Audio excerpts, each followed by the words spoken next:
Hey everyone, tonight we're diving headfirst into the grimy, chaotic, and absolutely miserable reality of historical pirates. Forget your mental image of swashbuckling adventure, glittering treasure, and a cheerful parrot on your shoulder. The truth? It's darker, smellier, and far louder than you'd imagine. Before we set sail, hit like and subscribe. Only if you really enjoy what I do here. Drop your city and local time in the comments.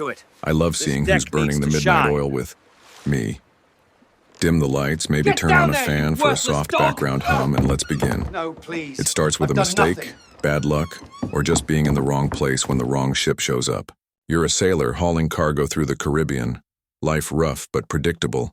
Then a shadow appears on the horizon, a black flag, or a rickety vessel that seems possessed.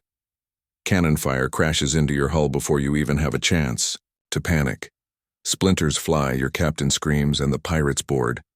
Pirates aren't polite. They curse, wave rusty cutlasses and fire pistols that stink of gunpowder. Most sailors don't fight. You drop your knife, raise your hands, and hope. Maybe luck favors you. If it does, you're press-ganged, dragged aboard, shoved below deck, told goodbye to your old life. You're now one of us.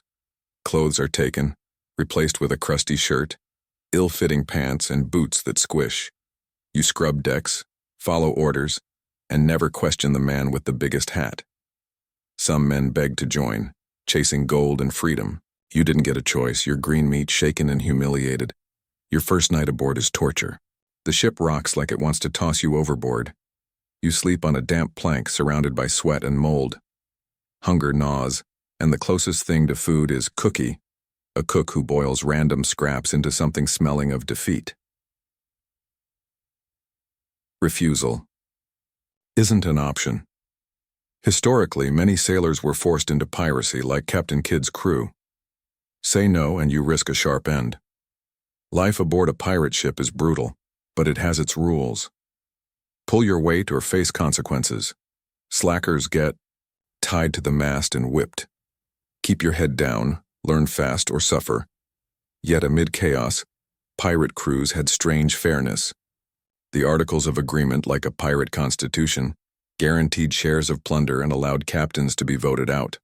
But don't get too hopeful. You don't see any of that loot until the next successful raid, which could take months. For now, you're just another body helping the ship limp through hostile waters. And trust me, those waters want to kill you. Hurricanes, naval ships, rival pirates. Heck, even your own vessel seems determined to fall apart beneath your feet. There's a saying aboard, the sea takes what it wants. The man who teaches it to you is missing 2 fingers and whistles when he talks. You ask what happened. Bad captain, he says, and leaves it at that. Not all pirate recruitment was the same. Historians debate how often sailors were forced into piracy. Some say most joined voluntarily, driven by desperation or the lure of freedom and treasure. Others argue coercion was common, especially during the golden age of piracy, when options were few and navies treated sailors like livestock. In your curious voluntary, not even close. Your days are endless work. Mopping, climbing, hauling ropes, pretending not to cry. Hunger gnaws constantly. Someone coughs blood near your hammock. The ship rocks without mercy and you dream of solid ground. Anything that doesn't sway like a drunk man. You stare at the horizon, wondering what would happen if you jumped. Dangerous thoughts. But this is only the beginning. You're officially a pirate now. A few days in, it hits. You're never going home. Not your town, your family, your bed with an actual mattress. Gone. Whatever vague hope of escape you had evaporates fast. You're miles from any coast, surrounded by criminals living in a drifting coffin. The pirate ship is your universe. Everything else is as distant as the moon. You didn't realize how attached you were to land. You miss walking in a straight line. Grass, birds that don't screech, fresh bread, even distant church bells. Small things you once ignored now haunt your memory like an unreachable lullaby. The ship rocks constantly. Your legs never adjust. You stumble into walls, trip over ropes, swear the floor is moving daily. Spoiler, it is. Privacy is a myth. Below deck, everyone breathes the same sour air. Shoulder to shoulder on creaky boards or mildew-scented hammocks, conversations never stop. Arguments, groans, muttered threats, snoring so loud it should be illegal. The air smells like old cheese baking in the sun, wet dog and sewage. If hell has a scent, it probably took notes here. You try to make friends, or at least avoid enemies. Peggy Joe lost an eye in a bar brawl but claims it was a Spanish assassin's jewel. Knuckles is a hulking brute who collects teeth. Don't ask. Wait. Whisper always smiles and never talks, which creeps you out. And you? You're the weird one for not having a nickname yet. That'll come, usually after something humiliating. Meals are formative.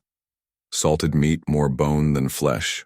Hardtack with baked-in bugs and whatever once was pickled cabbage. Rum flows, not for celebration but to numb.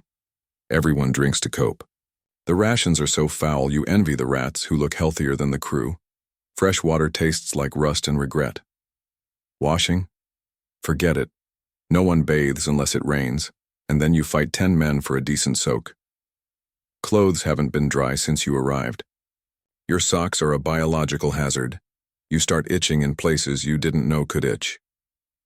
Welcome to the glamorous life of a seaborne outlaw. Here's a historical gem for you. Despite their fearsome reputations, pirate crews often had some of the strictest codes for sharing supplies. Every ration was accounted for. Waste water and you might get flogged. Steal food and you could be dead, or marooned on a rock with a pistol and a single shot, just in case starvation got boring. No buffet of rum and roasted pigs here. It's more like the world's most dysfunctional summer camp run by angry drunks with knives. Then there are the chores. Everyone pulls their weight, scrubbing the deck with sand and seawater, patching, sails while clinging to swaying masts, cleaning the BGE, the lowest part of the ship where all the liquid waste collects. It smells like rotten despair. One guy down there swears he saw a three-eyed crab. You don't know whether to believe him or cry, and yet strangely, you start to understand the rhythm. The ship is a terrible world, but it's a system. The captain barks orders and eats first. The quartermaster enforces rules and dishes out punishment. Everyone else follows orders and tries not to die. There's a dark, sweaty rhythm that creeps into your bones, but the loneliness never leaves. Time stretches, days blend into nights, and months lose meaning. You start counting stars, naming them in your head, sometimes even talking to the E. See, just to hear your own voice. Historians still debate whether pirates truly felt free. Some say the open sea offered liberty. No kings, no taxes, no rules but your own. Others point out that being hunted, stuck on a disease-ridden ship with sociopaths, isn't exactly freedom. For a press-ganged sailor like you, freedom feels more like imprisonment, just with more screaming and fewer walls. Oddly, many pirates missed land, not for family but for boredom. Out here you're terrified, exhausted, and sore. You dream about a day with nothing to do. That would feel like heaven. Night falls and you curl up on your plank of misery, trying not to touch the drooling guy next to you, whispering the same 3 words over and over. Please don't sink. If the ship goes down, you won't survive 5 minutes in the sea. That would almost be a mercy.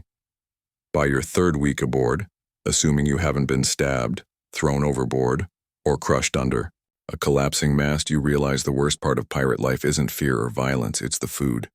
Your stomach growls constantly and every meal is a gamble. You line up, bowl in hand, hoping for something edible.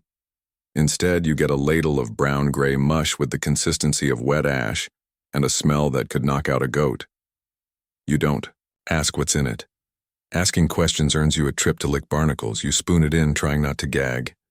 It's salty, sour, and chewy in all the wrong ways. Crunch something odd? Don't investigate. Madness lies that way. And then there's the hardtack, official bread of pirates. A cruel joke invented by some sadistic baker back on land.